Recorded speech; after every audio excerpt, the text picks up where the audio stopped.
C for CBSE में आपका स्वागत है। आज हम आपको बताएंगे क्लास 10 सीबीएसई जो चैप्टर 12 है इलेक्ट्रिसिटी, उसके बारे में हम आपको बताएंगे। इस चैप्टर के जितने भी मेन टॉपिक है उन टॉपिक्स को इस वीडियो में डिस्कस किया हूं और बहुत ही अच्छे से आपको बताऊंगा भी। तो चलिए वीडियो को शुरू करते हैं। सबसे पहले हम आपको बता दें कि इस चैप्टर में हम आपको बताएंगे सबसे पहले इस चैप्टर का इंट्रोडक्शन, उसके बाद करंट के बारे में, potential difference, volt definition, volt meter, symbol बताएंगे, Ohm's law, mathematical graphs for Ohm's law, VI graph for Ohm's law, resistance, ohmic rheostat, factor on which the resistance of a conductor depends, resistivity, resistor in series, total resistant, resultant, overall, ये सब जो होता है, voltage across each resistor, resistor in parallel, advantage of parallel combination, heating effect, Joule's law, filament of electric bulb, electric fuse, electric power, इतने सारे topics को इस video में हम डिस्कस करने वाले हैं।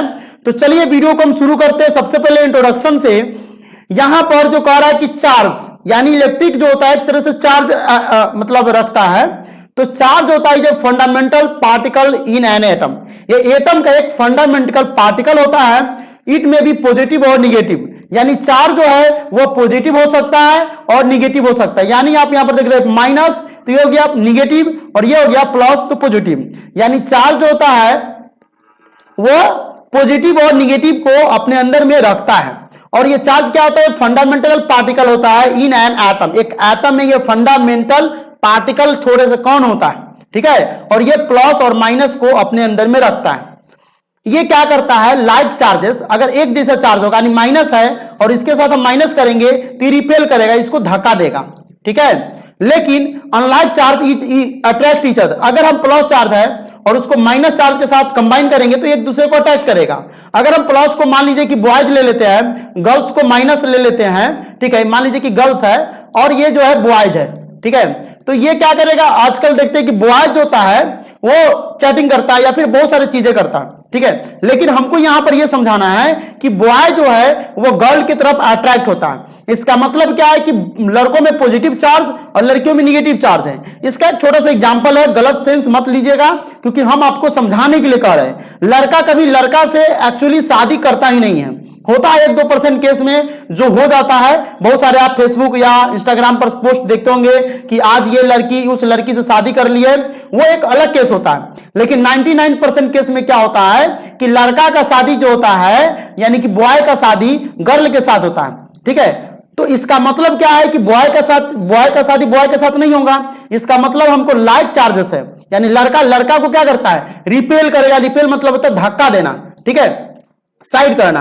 लेकिन अनलाइक चार्जेस अट्रैक्ट करेगा, लड़का लड़की की तरफ जो है भावना भागता है और इस तरीके से अट्रैक्ट करता है। तो हम आपको इसीलिए इतनी सारी कहानी बनाए हैं कि आपको याद रहे कि जो चार्जेस है वो उसमें दो चीज रखता है। मान लीजिए कि ये ब्रह्मांड है, चार्ज को हम समझ लेते हैं ब्रह्मांड है, इसमें एक निगेटिव चार्ज है एक पॉजिटिव चार्ज है। यानी एक निगेटिव चार्ज हो गया लड़की और पॉजिटिव चार्ज हो गया लड़का, ठीक है।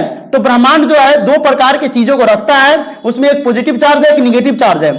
पॉजिटिव चार्ज यानी कि लड़का जो है अगर पॉजिटिव चार्ज को पॉजिटिव चार्ज के साथ कंबाइन करेंगे तो एक दूसरे को रिपेल करेगा यानी धक्का देगा, ठीक है, एक दूसरे को धक्का देगा। लेकिन जैसे ही प्लस चार्ज को हम माइनस चार्ज के साथ देंगे तो ये एक दूसरे को अट्रैक्ट करेगा। क्या करेगा? एक दूसरे को अपने तरफ ये अट्रैक्ट करेगा, ठीक है। इस तरीके का साइन होता है। देखिए चार्ज का जो कूलम ऐसा यूनिट होता है वो कूलम होता है, जिसको हम C से डिनोट करते हैं। It is represented by C, it is the unit charge, it is the ऐसा यूनिट ऑफ, ठीक है, चार्ज। इसे हम क्या कहते हैं? कूलम कहते हैं। 1 कूलम चार्ज होता है चार्ज प्रेजेंट ऑन अप्रॉक्स 6 गुणे यानी 6 × 10⁻18 इलेक्ट्रॉन्स, यानी चार्ज होता है उसमें प्रेजेंट रहता है वह 6 × 10⁻18 इलेक्ट्रॉन प्रेजेंट रहता है। चार्ज ऑन 1 इलेक्ट्रॉन, एक इलेक्ट्रॉन पर कितने चार्ज होते हैं? तो देखिए निगेटिव चार्ज ऑफ 1.6 × 10⁻−19 कूलम, यानी इलेक्ट्रॉन जो होता है वो निगेटिव चार्ज होता है। प्रोटॉन जो होता है इलेक्ट्रॉन प्रोटॉन न्यूट्रॉन होता है, ठीक है। तो प्रोटॉन जो होता है यहां पर पॉजिटिव चार्ज होता है, न्यूट्रॉन जो होता है यहां पर निगेटिव चार्ज होता है। तो निगेटिव चार्ज होता है चार्ज प्रेजेंट अप्रॉक्स इलेक्ट्रॉन जो होता है वो यह देख रहा हो, ठीक है, सॉरी इलेक्ट्रॉन इसमें होगा, प्रोटॉन नहीं बल्कि इलेक्ट्रॉन होगा। तो इलेक्ट्रॉन का चार्ज होगा 6 × 10⁻18, ठीक है, अप्रोक्सीमेट किसी किसी बुक में 19 भी रहता है।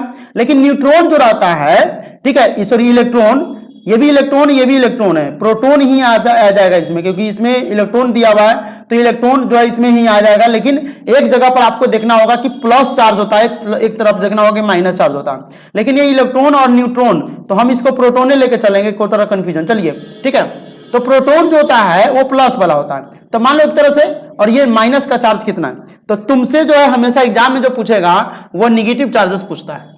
ठीक है, 1.6 गुने 10 की पावर -90 कूलम। इसका मतलब है कि कूलम बराबर क्या होगा, Ne। ठीक है, N का मतलब हो जाएगा नंबर ऑफ इलेक्ट्रॉन और E का मतलब हो जाएगा चार्ज ऑफ 1 इलेक्ट्रॉन, यानी 1 इलेक्ट्रॉन पर कितने नंबर ऑफ इलेक्ट्रॉन जो होता है वो आता है वो देखना है, और Q जो जाएगा टोटल चार्ज हो जाएगा। क्लियर।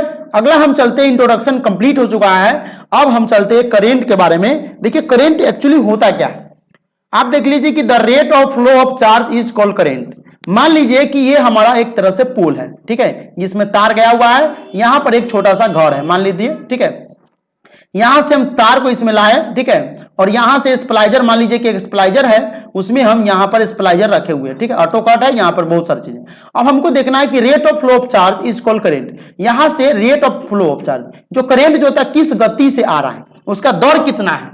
मान लीजिए कि आप जाते हैं कोई सामान खरीदने मॉल में, तो मान लीजिए कि 100 रुपया का कोई सामान है, तो उस पर क्या रहता है, 25% ऑफ रहता है। इसका मतलब है कि 25% क्या हो गया, इसका रेट ऑफ इंटरेस्ट हो गया, इतने रेट ऑफ जो इंटरेस्ट हो गया। अब रेट ऑफ इंटरेस्ट का मतलब है क्या है कि इसका छूट हो गया, ठीक है, ऑफलाइन ऑफ है, यानी रेट 25% ऑफ है। इसका मतलब है कि 100 में से 25 घटा देंगे तो 75 रुपया का सामान हो गया। अब वही चीज को यहां पर बता रहा है कि वो करंट जो है किस रेट से आ रहा है। जैसे मान लीजिए कि कोई गाड़ी की स्पीड है, तो किस गति से जा रहा है, मान लीजिए 80 किलोमीटर जा रहा है, तो 80 किलोमीटर प्रति घंटा, ठीक है, 20 किलोमीटर प्रति घंटा। तो करंट जो है एक्चुअली वो किसी चीज को आने की गति को दर्शाता है कि कितना स्पीड से आ रहा है, उसके स्पीड को दर्शाता है। ठीक है, फ्लो ऑफ चार्ज ये क्या कहता है, करंट कराता है, यानी I बराबर Q/T होता है। हम I को लिख सकते हैं Q/T, क्या लिख सकते हैं, I बराबर Q/T। क्लियर। इसका पिक्चर आप देख सकते हैं, ये है यहां पर की, ये चाबी एक तरह से है, ठीक है, और यहां पर हम मतलब की मतलब यहां से देख सकते हैं एम्पियर होगा, यहां से हमारा जो है ये आई होगा, ठीक है, और यहां बैटरी का सेल है। इस तरीके का ये पिक्चर बन करके कंप्लीट होता है। की का मतलब क्या होता है, वो एक क्लोज सर्किल बनाता है, स्विच वगैरह होता है, ये सब भी चीज इसमें आता है। अब अगला चलते हैं, देखिए ऐसा यूनिट, ठीक है, इसको हम इरेज कर दे, नहीं चलो ठीक है इरेज कर देते हैं, एक मिनट। अब हम चलते हैं ऐसा यूनिट की तरफ कि इसका ऐसा यूनिट कितना होता है। अब देखिए ऐसा यूनिट यहां पर देखना है, तो 1 एम्पियर जो होता है वो 1 कूलम प्रति सेकेंड, 1 कूलम पर सेकेंड होता है।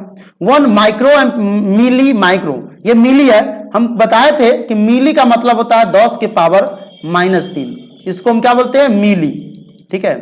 ओकरा बाद आता है माइक्रो, 10 के पावर -6, मिली के बाद आता है माइक्रो, इसका वैल्यू होता है 10 के पावर -6। नैनो का मतलब होता है 10 के पावर -9, ठीक है, 10 के पावर -9 को हम बोलते हैं नैनो, ठीक है, और पीको का मतलब होता है 10 के पावर -12। तो ये जो हमारा है वो मिली एम्पियर है, 10 के पावर -3, ठीक है, माइक्रो एम्पियर हो जाएगा 10 के पावर -6 एम्पियर। क्लियर, यहां तक क्लियर है। अगला हम चलते हैं, current is measured by ammeter. Ammeter यानी कि करंट को जो होता है बेसिकली आमीटर जो होता है, एमीटर जिसको आमीटर भी बोलते हैं, उसके द्वारा मेजर्ड किया जाता है।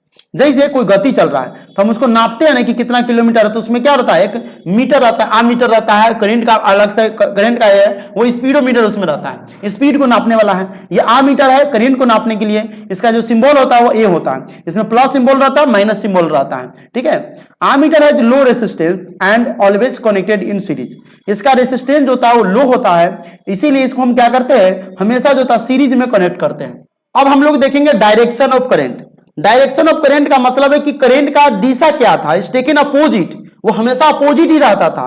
To flow of electron, electron को फ्लो कराने के लिए, as electron were not known, जब इलेक्ट्रॉन के बारे में किसी को मालूम नहीं था तो लोग समझता था ये अपोजिट जो है अपोजिट फ्लो कर रहा है, ठीक है, हमेशा।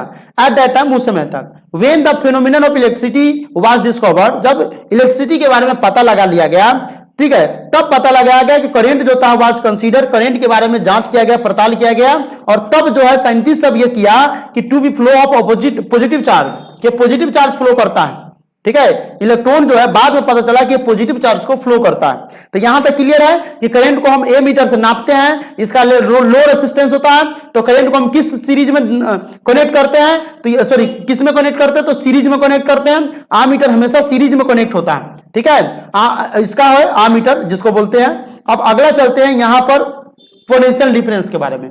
पोटेंशियल डिफरेंस होता है work done to move unit charge from one point to another, यानी वर्क डन जो होता है to move a unit charge के लिए मूव करता है from one point to another point. यानी मान लो एक पॉइंट यहां पर है, दूसर का पॉइंट यहां पर है, एक पॉइंट से दूसर के पॉइंट पर ये जाएगा, यानी work done to move. Work done यानी जो काम क्या रहता है टू मूव करने के लिए, और यूनिट चार्ज जो होता है from one point to another point, एक पॉइंट से दूसरे पॉइंट के बीच में। इसका मतलब है कि पोटेंशियल डिफरेंस को हम जो डिनोट करते हैं ये भी से डिनोट करते हैं। इट इज रिप्रेजेंटेड बाय भी लेटर, ठीक है। कैपिटल भी ज्यादातर यूज होता है। अब देख लो कि यहां से हमको अगर फॉर्मूला निकालना हो तो क्या हो जाएगा, वोल्ट बराबर W बटे Q। W क्या हो गया, वर्क डन, और Q क्या हो गया, चार्ज जो जितना कंप्लीट किया जाता है वो, ठीक है। और इसी को हम निकाल देंगे, वर्क डन किया कितना गया और चार्ज कितना है, उसके अनुसार से हमारा वोल्ट निकल के आता है, ठीक है। मान लो कि कोई आदमी यहां से जा रहा है पटना, और पटना मान लो कि जो भी किलोमीटर 200-150 जो भी मान लो, घंटा के अनुसार से उसको नाप करके देख लेते हैं तो पता चल जाता है कि इतना किलोमीटर प्रति घंटा होता है। तो पोटेंशियल डिफरेंस भी क्या करता है, वर्क डन और चार्ज के बीच की गति को बता करके निकालता है, तो वहां से पता चलता है कि वोल्ट कितना है। जैसे हम लोग के घर में क्या होता है 240 वोल्ट जो होता है कम से कम रहना चाहिए, अधिक से अधिक भी वही आसपास में रहता है, ज्यादा आता है तो बॉल पंखा सब यूज जाता है। अब 1 वोल्ट जो होता है when 1 joule work is done in carrying 1 coulomb charge, then potential difference is called 1 volt। यानी जब 1 जूल वर्क जो होता है वह काम क्या रहता है इन carrying 1 coulomb charge, 1 coulomb charge के लिए, तब पोटेंशियल डिफरेंस जो होता है वह 1 वोल्ट होता है, ठीक है। यानी अगर एक जूल काम किया गया, ठीक है, इसके लिए हमको जो है 1 जूल काम किया गया, कैरिंग करता है 1 कूलम, और 1 कूलम यहां पर कंप्लीट हुआ। 1 वर्क डन यानी 1 जूल वर्क किया गया, वर्क कितना हुआ 1 जूल, चार्ज कितना लिया 1 कूलम, ठीक है। और तो इसका मतलब पोटेंशियल डिफरेंस कितना होगा 1 होगा। यह मत समझना कि 1 - 1 हम 0 कर देंगे या 1/1। देखो इसमें तो 1/1 करना पड़ेगा, तो हम इस फॉर्मूला बैठाएंगे। मान लो कि वर्क डन कितना हुआ तो 1, चार्ज कितना है तो 1/1 कितना होगा 1 ना होगा। इसका मतलब है कि पोटेंशियल डिफरेंस यहां पर कितना होगा 1। यह हमेशा जो था बटा में जाता है, तो इतना सारा चीज को आपको ध्यान में रखना है। और जो ऑनलाइन बच्चे पढ़ रहे हैं C4 CBSE चैनल पर, वो आपको जो है अलग अलग चैप्टर के जितने भी नोट्स होंगे, हर सब्जेक्ट के नोट्स जो है आपको कोशिश करेंगे कि आपको हम इस चैनल पर वीडियो बना करके अपलोड कर दे, आप लोग देख सकते हैं। तो चलिए अभी हम फिलहाल अगला टॉपिक पर चलते हैं। तो ऐसा unit of potential difference, potential difference का ऐसा यूनिट क्या होता है, ये होता है वोल्ट, जिसे हम कैपिटल V से डिनोट करते हैं। क्लियर। 1 वोल्ट बराबर जो होता है 1 जूल प्रति कूलम, ठीक है, प्रति कूलम चार्ज वगैरह होता है। अब देखते हैं अगल का 1 वोल्ट क्या होता है। When 1 joule work is done in carrying 1 coulomb charge, then potential difference is called 1 volt. तो यहां पर भी हमारा 1 वोल्ट ही होगा, ठीक है। यानी अगर हम देख ले कि 1 जूल वर्क हुआ है, तो अभी हम तुमको बताएं कि 1/1 करेंगे तो इसका मान कितना होता है, 1/1 को 1 लिखेंगे, इसका मतलब है कि वोल्ट हमारा 1 हो जाएगा, ठीक है। आई थिंक ये दो बार लिखा गया कि नहीं, अलग अलग ही है, थोड़ा सा अलग है, ठीक है। तो ये V बराबर, अब देखो voltmeter, it is an instrument, ये एक प्रकार का इंस्ट्रूमेंट होता है to measure the potential difference, potential difference को नापने के लिए, ठीक है। इट हैज हाई रेसिस्टेंस, इसका रेसिस्टेंस होता है वो हाई होता है, and always connected in parallel symbol, ये हमेशा जो होता है वो पैरेलल सिंबल में रहता है, इस तरीके से कनेक्टेड रहता है। पैरेलल का मतलब समझ में आ रहा है, इस तरीके से रहेगा। अब देखो पैरेलल जो होता है वो यहां पर तुमको दिखा रहा है कि समान है, लेकिन आगे हम बताएंगे जब इसका फिगर यहां पर जब क्लियर देखोगे तब पता चल जाएगा, ठीक है। तो वोल्ट मीटर जो होता है इंस्ट्रूमेंट होता है मापने के लिए, ठीक है, पोटेंशियल डिफरेंस को नापने के लिए, ठीक है। इट हैज हाई रेसिस्टेंस, इसका रेसिस्टेंस ज्यादा होता है, वोल्ट मीटर का रेसिस्टेंस ज्यादा होता है, इसीलिए पैरेलल कनेक्टेड होता है। लेकिन अगर तुम देखो तो एक चीज अभी तुमको हम जो बताए हैं, इसका रेसिस्टेंस जो होता है आमीटर का रेसिस्टेंस लो होता है, इसीलिए इसको सीरीज में करेंगे। इसका मतलब हुआ कि जिसका रेसिस्टेंस या जो भी चीजें लो होगा उसको हम सीरीज में करेंगे, जिसका ज्यादा होगा उसको पैरेलल करेंगे। है कि नहीं। अब कोई भी चीज होता है, जैसे मान लो तुम्हारे बराबर का होगा, कोई आदमी तुम भी जितना धनिक हो वो भी उतना ही धनिक होगा, तो तुम्हारे आमने सामने बैठेगा। अब तुम्हारा नौकर हो गया, वो समझ लो कि वो आमीटर है, तो उसको हम क्या करते हैं, पीछे बैठाते हैं, वो हमारे पीछे पीछे चलता है। लेकिन हमारा कोई दोस्त हो गया, हमारा कोई बिजनेस पार्टनर हो गया, तो हमारे साथ चलेगा। तो ये होता है किस काम, ये होता है ये वोल्ट मीटर का काम है, और आमीटर काम है नौकर का काम। तो नौकर क्या करेगा, पीछे चलेगा, ठीक है, पीछे पीछे चलेगा, ये सामने सामने चलता है। तो ये क्या हो गया, पैरेलल हो गया। पैरेलल का मतलब बगल में चलेगा। यहां तक क्लियर है। चलिए, तो यहां तक क्लियर है, तो अब हम अगला टॉपिक पर चलते हैं। ठीक है, अगला टॉपिक जो है वो आपको बता दिया जाएगा, और आप लोग ध्यान से इस वीडियो को समझिए। सेल इज द, ठीक है, सेल जो होता है इसमें, cell is the simplest device to maintain potential difference. Potential difference को मेंटेन करने के लिए सेल जो होता है सबसे सिंपलेस्ट डिवाइस होता है। ठीक है ना। आजकल देखते हो कि हर चीज है, तो पहले चिट्ठी लेकर के एक आदमी दूसरे जगह पर जाता था, उसके बाद टेलीफोन हुआ, उसके बाद मोबाइल हुआ, और आजकल देख रहे हो सेकंडों के काम, मिनटों के काम सेकंडों में हो जाता है। तो ये सेल जो होता है ये सिंपलेस्ट डिवाइस, एक प्रकार का सबसे सिंपल डिवाइस है to maintain potential difference. Potential difference को मेंटेन करने के लिए current always flow from higher potential to lower potential. पूछेगा कि करेंट का फ्लो करने की दिशा क्या होता है, तो ये हायर से लोअर की तरफ जाता है। जैसे मेन जो पोल पर करंट रहता है, उतना करंट हमारे घर में नहीं आता। उतना करंट अगर हम घर में ले आएंगे दोनों तार को यूज करके, तो बहुत ज्यादा हो जाएगा, बल्ब उड़ने की क्षमता रहता है। लेकिन अगर उसमें मान लो कि एक तरह से आता भी है, तो उसके जो वोल्ट रहता है उसको कम कौन करता है, ट्रांसफार्मर कम करता है। अगर ट्रांसफार्मर में ज्यादा वोल्टेज आ गया तो ट्रांसफार्मर उड़ जाएगा, लेकिन हम लोग के घर में के बल्ब, पंखा, ये सब नहीं उड़ेगा। इसका मतलब यह है कि मेन जो बड़ा बड़ा तार रहता है, 4000, 5000, 10,000 वोल्ट तक का जो भी तार रहता है, उसको वोल्टेज कम करके हमारे घर में 240 वोल्ट आता है। इसका मतलब है कि पहले देखो कितना वोल्टेज था और अभी कितना वोल्टेज है। इसका मतलब है कि हायर पॉइंट से लोअर पॉइंट की तरफ जा रहा है। ठीक है, यानी हायर पॉइंट से लोअर की तरफ जा रहा है। करंट कैसे फ्लो करता है, तो हायर पॉइंट से पोटेंशियल से लेकर के लोअर तक। ठीक है, इतना याद रखना। अगला, symbol of some commonly used components in circuit. Circuit में यूज होता है, मान लो कि सेल है, तो सेल का ये पिक्चर देख रहा हो, एक बार इसे करके, ठीक है, ऐसे बना दो, और इस तरीके से करके इसे इधर हो गया माइनस, इधर हो गया प्लस। ठीक है, ये सेल का सिंबल है। Source of current electricity, current electricity का ये सोर्स होता है। ठीक है, अगला है बैटरी। तो 2 या 3 बैटरी को देखते हो कि टॉर्च वगैरह में यूज होता है। अगर टॉर्च को जला रहे हो तो टॉर्च होता है, एक बैटरी से बढ़ता नहीं है, 2 या 3 बैटरी को उसमें ज्वाइन करना पड़ता है। This battery is made of 3 cell, ये 3 सेल से बना हुआ है। ठीक है, लाइट बल्ब जानते हो, ये क्या करता है, कन्वर्ट करता है इलेक्ट्रिकल एनर्जी को into light and thermal energy. तो लाइट बल्ब जो होता है, जैसे कि बल्ब आजकल है एलईडी बल्ब, बहुत सारा बल्ब है, वो क्या करता है, इलेक्ट्रिकल एनर्जी को लाइट एंड थर्मल एनर्जी में कन्वर्ट करता है। ठीक है, अगला है मोटर। ये कन्वर्ट करता है इलेक्ट्रिकल एनर्जी को मैकेनिकल एनर्जी में। क्या करता है, इलेक्ट्रिकल एनर्जी को मोटर पूछेगा, मोटर क्या होता है, तो मोटर जो होता है जिससे हम पानी यूज करते हैं, बहुत सारे प्रकार के मोटर होता है, जिसको डायनेमो भी वगैरह भी बोलते हैं। ठीक है, तो डायनेमो क्या करता है, इलेक्ट्रिकल एनर्जी को मैकेनिकल एनर्जी में कन्वर्ट करता है। ठीक है, अगला है स्विच। क्या करता है, ये can be open to switch current और क्लोज टू अलाउ। स्विच रहता है, मान लो कि घर में स्विच लगा हुआ है, इसमें स्विच बार टिप देते तो पंखा चालू होने लगता है, स्विच बल्ब का स्विच टिप देते बल्ब बढ़ने लगता है। इसका मतलब है कि स्विच का काम है कि 2 अलग तार को जोड़ देना, क्लोज कर देना। ओपन मतलब खुला रहेगा, तो ऊपर की तरफ जो रहता है ओपन रहता है, ठीक है, और नीचे की तरफ रहता है तो क्लोज रहता है, क्लोज स्विच। फ्यूज क्या करता है, prevent too much current from flowing through a circuit, will break during a square and protect the circuit. मान लो कि तुम्हारे घर में जो है ये बोर्ड लगा हुआ है, इधर एगो फ्यूज लगा हुआ है, तो जब ये तार आएगा तो ज्यादा वोल्टेज आएगा, तो फ्यूजबा का तार जो रहता है वो टूट जाएगा, और बाकी तुम्हारे घर में पंखा, बल्ब, जो भी मोटर फुटर जो भी रहेगा वो सब बच जाता है। तो इसका मतलब क्या है कि हम जो है फ्यूज का काम किस में करते हैं, ये सुरक्षा के लिए करते हैं, है ना। अपनी सुरक्षा के लिए हम लोग क्या करते हैं, ठंडी में बहुत सारे कपड़ा पहनते हैं, ठीक है, बरसात में जो है छाता वगैरह या रेनकोट पहनते हैं। उसी तरीके से लाइन के सुरक्षा के लिए बनाया गया फ्यूज, कि लाइन के सुरक्षा, बल्ब की सुरक्षा, पंखा की सुरक्षा हो सके, ये इसमें नहीं जले। अगला है ammeter. Measure current ampere flow of electron. ये क्या करता है, करंट को मेजर करता है कि कितना करंट आ रहा है। ठीक है, फ्लो ऑफ इलेक्ट्रॉन, इलेक्ट्रॉन को फ्लो करने की क्षमता को भी बताता है। वोल्ट मीटर क्या करता है, मेजर वोल्टेज, ये वोल्टेज को नापता है, पोटेंशियल एनर्जी जो रहता है उसको ये नापता है। अगला है resistor, a device the impedance slow the flow of electron. ये क्या करता है, मान लो कि कोई गति है, कल बताए थे चार्जर वाला एग्जांपल, तो चार्जर वाला एग्जांपल मान लो कि चार्जर है, तो पहले चार्जर आता था जिसमें बॉल बढ़ता था, आजकल तो नहीं है, लेकिन अभी भी अगर बैटरी का चार्जर है, छोटा मोटा कोई चीज का टॉर्च का चार्जर है या बहुत सारी चीज का चार्जर, उसमें छोटा सा रेड कलर का बल्ब जलता रहता है। इसका मतलब है कि वो रेसिस्टर से कनेक्टेड किया रहता है। अगर वो रेसिस्टर से कनेक्ट नहीं करेंगे तो बल्ब उड़िए जाएगा, क्योंकि उसका जो कैपेसिटी है वो निपो बैटरी 5-10 रुपए वाला रहता है, उस पर बढ़ेगा। उससे ज्यादा की कैपेसिटी करेंगे तो जरिए जाता है। तो रेसिस्टर का यूज करके उसके वोल्टेज को कम कर दिया जाता है।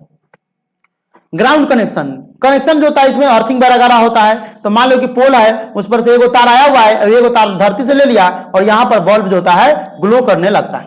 तो यहां तक क्लियर है। अब हम आगे चलते हैं, अगला टॉपिक है ओम्स लॉ।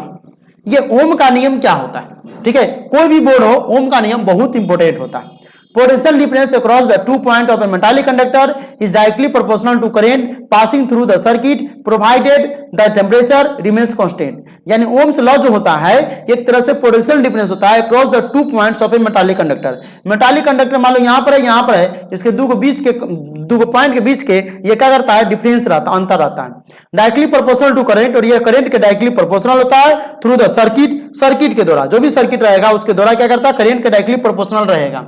ठीक है, जिस तरीके से सर्किट बनाएगा उस तरीके से करता है। यानी इसका मैथमेटिकल एक्सप्रेशन अगर हम देख ले तो ये circuit provide the temperature remain, और टेम्परेचर को ये हमेशा कांस्टेंट रखता है। क्लियर। तो पूछेगा कि टेम्परेचर को हमेशा कांस्टेंट किस नियम के आधार पर होता है, तो ओम्स लॉ के आधार पर टेम्परेचर हमेशा कांस्टेंट रहता है। Mathematical expression for Ohm's law, V directly proportional to I और V बराबर IR हम कह सकते हैं। R जो होता है कांस्टेंट कॉल्ड, R जो होता है कांस्टेंट होता है, और resistance of for given metal, जो भी मेटल रहता है उसका दिया हुआ रेसिस्टेंस रहता है, उसमें R जो रहता है कांस्टेंट रहता है। ठीक है, अगला चले, वी आई ग्राफ देख लीजिए। अगर कुछ पूछेगा कि draw the graph of V I graph for Ohm's law, तो इस तरीके से हम फिगर बनाएंगे और एम्पियर को नीचे डिनोट करेंगे, वोल्ट को ऊपर डिनोट करेंगे। ये हमारा एम्पियर है, ये हमारा वोल्ट है, और इस तरीके से हम इसको करते चल जाएंगे। अगर ये पूछेगा तो 2 नंबर में पूछेगा, इससे ज्यादा में ये नहीं पूछता है। ठीक है, 2 नंबर में बहुत हो गया। ठीक है, अगर पूछेगा कि draw the graph of V I graph, तो इसी तरीके का रहता है। ठीक है, अब देखो अगला है रेसिस्टेंस, इसको हम R से डिनोट करते हैं। It is the property of conductor. ये क्या कहता है, कंडक्टर का एक प्रॉपर्टी होता है to resist the flow of charge through it, ताकि इसके द्वारा जो है फ्लो कर सके, क्या करंट जो है, चार्ज जो है वो फ्लो कर सके। इसका मतलब है कि ओम जो होता है वह ऐसा यूनिट होता है, यानी रेसिस्टेंस का ऐसा यूनिट क्या होता है, ओम्स होता है। ओम को लिखते कैसे, ऐसे करके, ऐसे करके, ऐसे लिखा जाता है, ओम्स होता है। ये ओम का सिंबल है। क्लियर।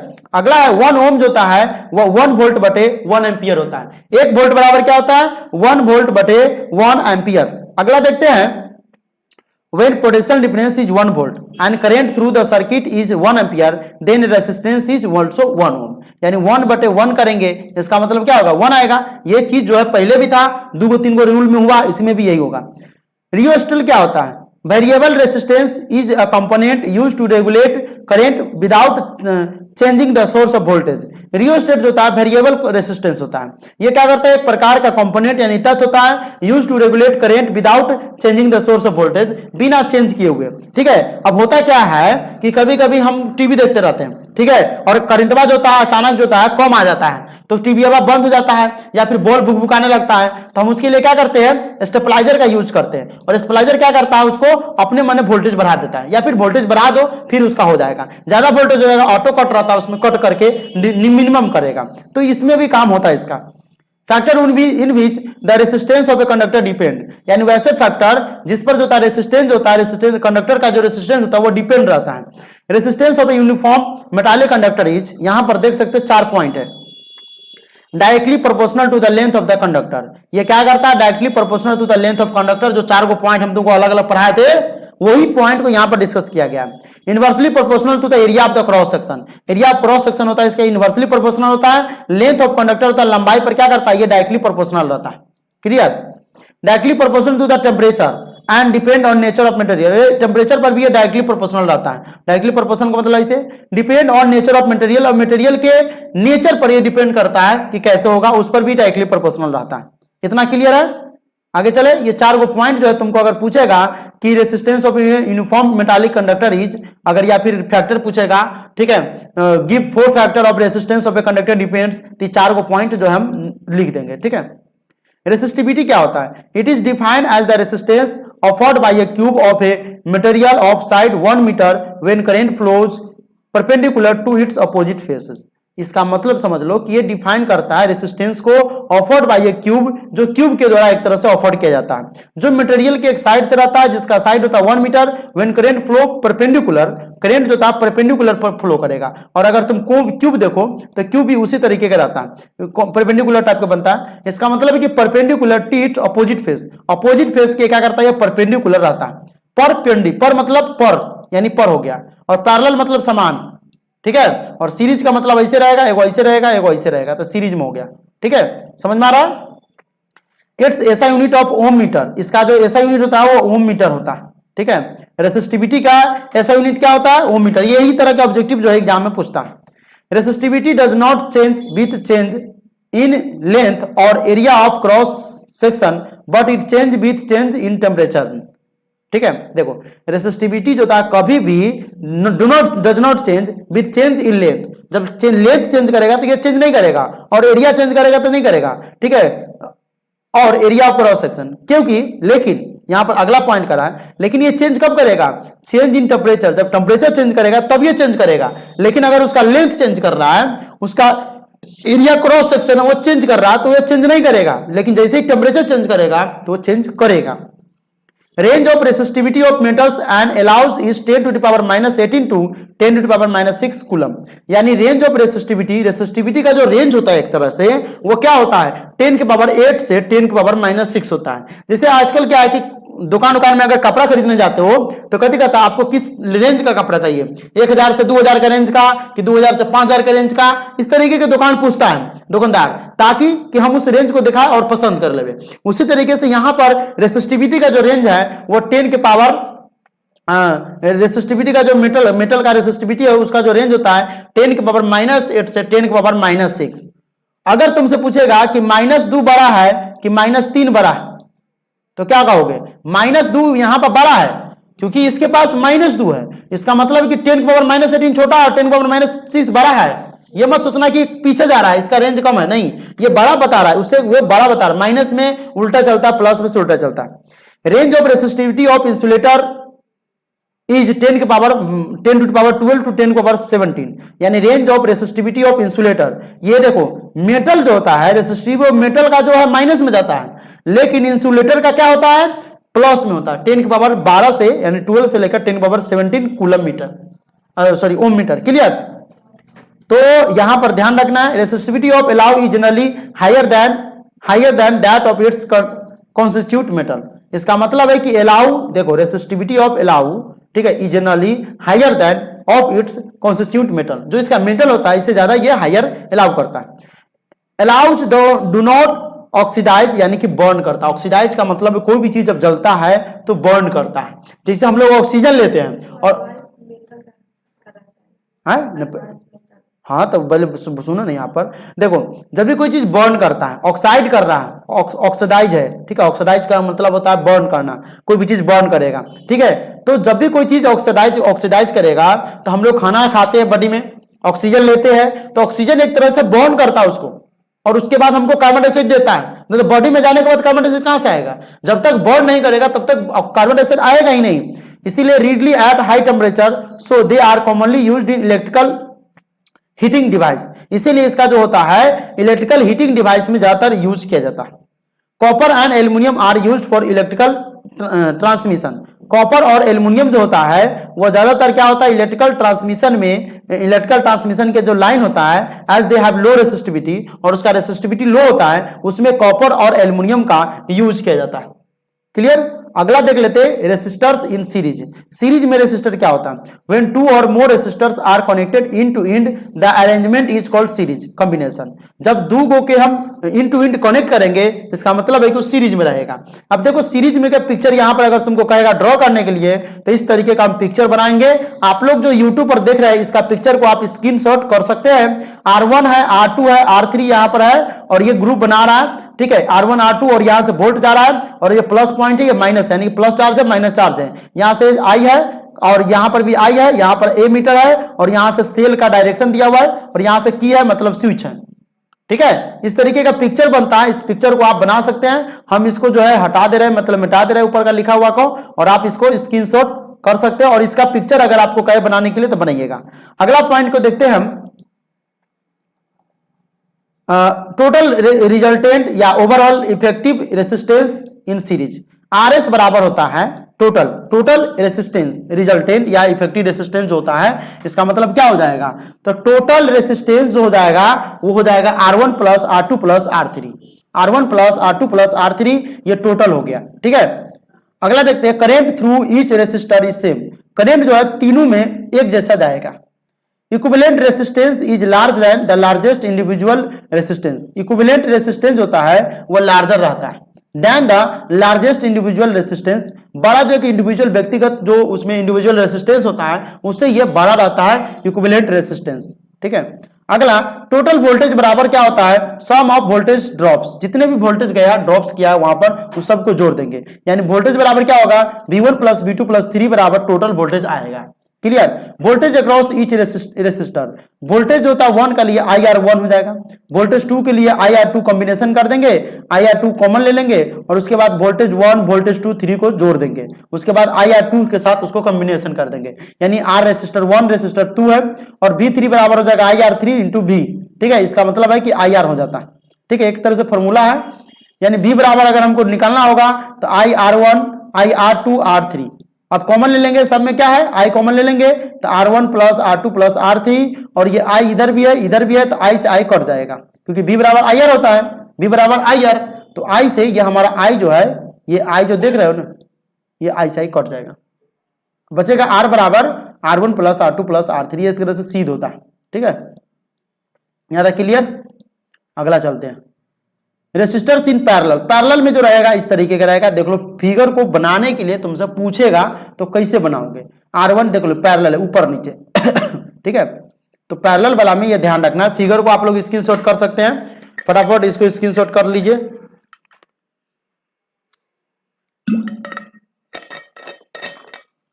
अब यहां से ये फिगर को देख लो बढ़िया से। ठीक है, ये रेसिस्टर इन पैरेलल में है, इस तरीके का फिगर बनाना है। यहां पर जो है R1 R2 R3 था, तो सीरीज में था तो इधर इधर था, लेकिन ये पैरेलल है तो ऊपर नीचे होगा।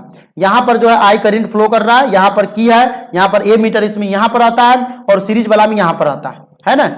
अब देखो इसके बाद यहां पर सेल का डायरेक्शन दिया है, यहां पर स्विच का डायरेक्शन दिया गया है, कि मतलब स्विच होता है। वोल्ट मीटर यहां पर है प्लस माइनस को। इस फिगर को आपको ध्यान से देखना है और इसको जो है आपको अपने नोटबुक में नोट कर लेना है ताकि आपको एग्जाम में काम देगा।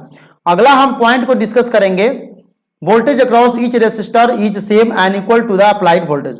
वोल्टेज होता है अक्रॉस रेसिस्टर इज सेम, सब में इसमें भी सेम होता है उसमें भी सेम होता है, and equal to applied voltage. जितना भी वोल्टेज अप्लाई रहता है सब में इक्वल डिस्ट्रीब्यूट कर देता है। मान लो कि घर में 3 को बच्चा है, उसके पापा जो है उसको बहुत सारा सामान लाए तो तीनों आदमी क्या करता है, डिस्ट्रीब्यूट कर लेता है कभी कभी, है ना।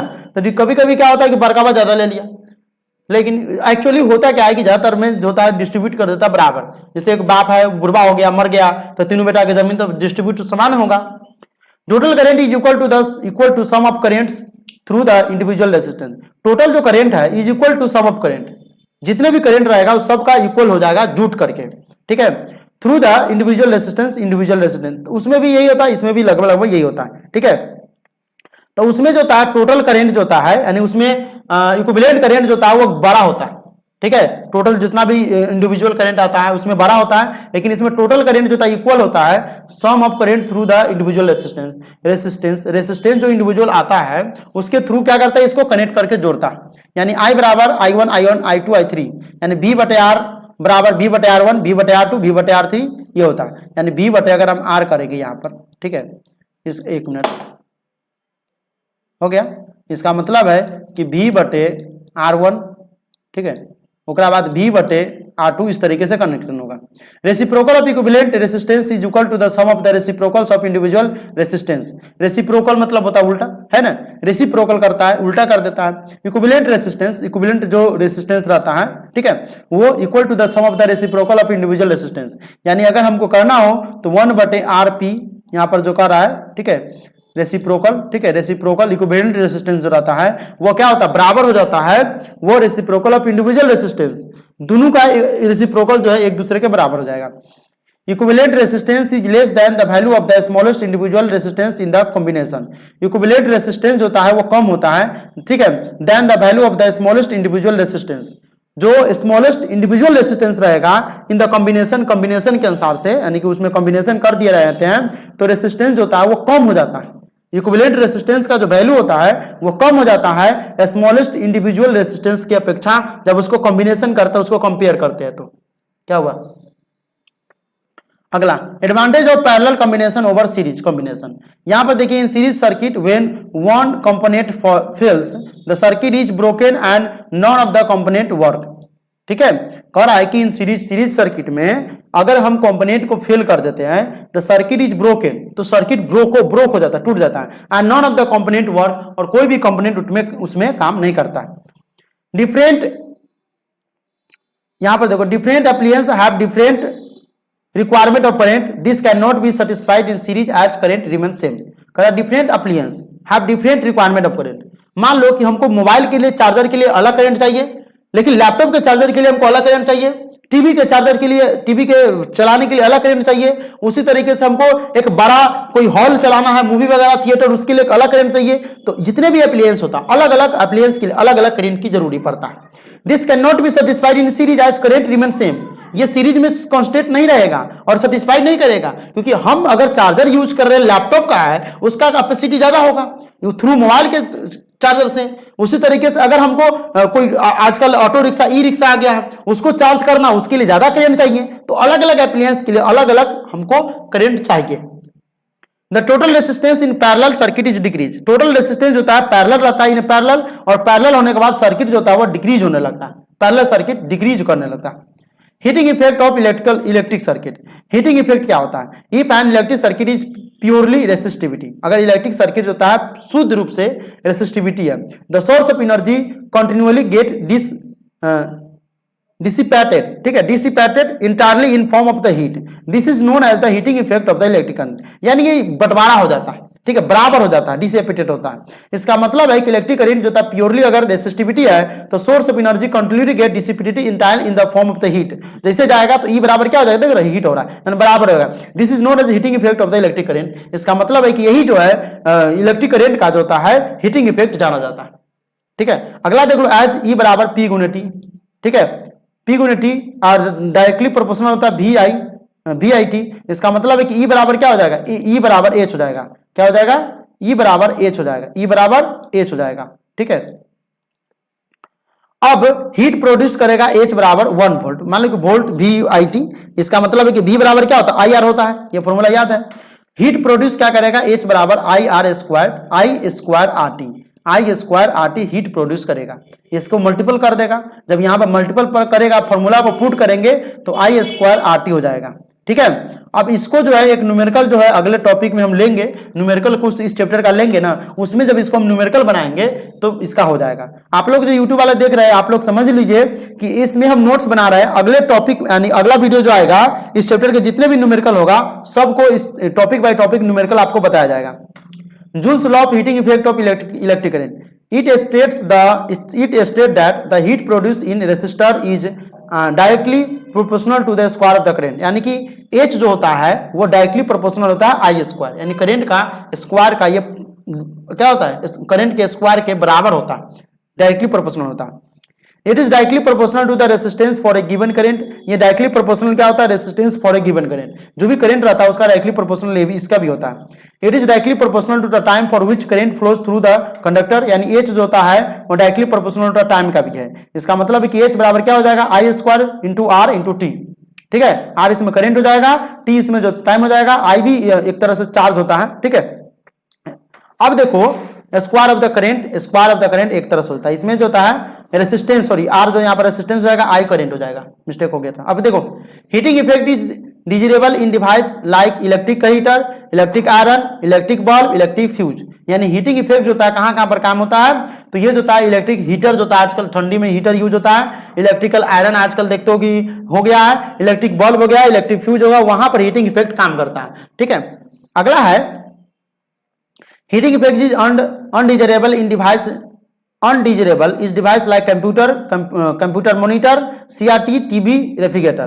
देखो ये क्या करता है, हीटिंग इफेक्ट जो होता है डिजायरेबल होता है, यानी कि इसमें जरूरी होता है वो ये चीज दिया हुआ है, लेकिन जिसमें जरूरी नहीं होता अनडिजायरेबल है, जहां पर इसकी जरूरी नहीं होता है तो मतलब उतना अनडिजायरेबल तो इच्छा उतना नहीं होता है इसका, ठीक है, हीटिंग इफेक्ट का उतना ज्यादा जरूरी उसमें नहीं होता है, तो ये होगा कंप्यूटर मॉनिटर, टीवी, रेफ्रिजरेटर, इसमें ज्यादा नहीं होता है, ठीक है। लेकिन तुम इलेक्ट्रिक आयरन को देखोगे ज्यादा वोल्टेज आएगा तो उसमें का बल्ब बंद हो जाता है कि नहीं। उसी तरह से इलेक्ट्रिक हीटर का भी देखोगे, इलेक्ट्रिक बल्ब का भी देखोगे, तो इलेक्ट्रिक बल्ब क्या होता है, कम वोल्टेज पर काम ही नहीं करेगा, ठीक है। लेकिन ये सब चीज है, एक मिनिमम टेम्परेचर जो होना चाहिए उसमें भी काम करने लगता है। टीवी, रेफ्रिजरेटर ये सब होता है, ठीक है। तो इसमें जो होता है अनडिजायरेबल होता है, इसमें heating effect undesirable. In electrical bulb most of the power consumed by the filament.